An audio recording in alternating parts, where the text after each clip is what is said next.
The citizenship category is related of one of the main co-production running by SECOM since 2013. It gathers 8 member stations who share stories about citizens which face problems and share solutions. We are proud to say that we reach 30 million of viewers all across Europe. The commandate this year come from Bulgaria, BNT, the newcomer in the co-production. They propose a story about children refugees in Bulgaria in a very sensitive way.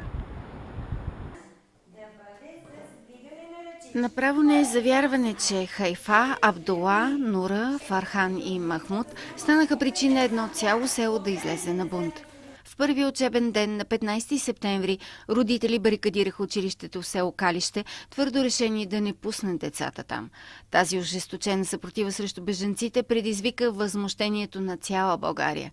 Как е възможно да отблъснеш тези деца?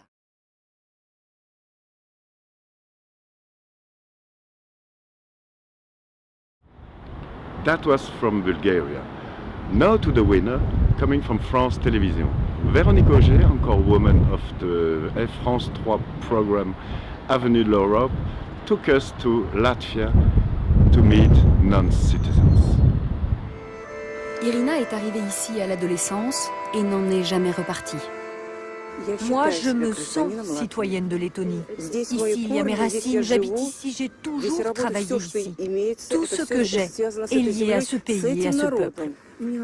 Et pourtant, quand Irina fait ses courses, c'est toujours dans sa langue natale. Plus de 20 ans après l'indépendance, le quartier est resté majoritairement russophone. Notre identité russe, personne ne pourra jamais nous l'enlever. Mais c'est complémentaire à notre appartenance à la Lettonie. Ce n'est pas du tout incompatible. Une fois par semaine, Irina prend des cours de letton. L'apprentissage de la langue est obligatoire si elle veut acquérir la citoyenneté. Comme je suis au chômage, j'ai pu venir suivre ces cours gratuits. Et puis quand on cherche du travail, c'est tout de même mieux de parler letton. Dans l'immense marché de la capitale, les écriteaux sont uniquement en letton, mais à la caisse, on parle souvent russe. À Riga, l'écriture cyrillique a disparu des panneaux au profit de l'anglais. Qu'importe si les russophones représentent 40% de la population. Alors au congrès des non-citoyens, on n'hésite plus à parler de russophobie. Depuis 23 ans, Constantins doit se contenter de ce passeport au rabais.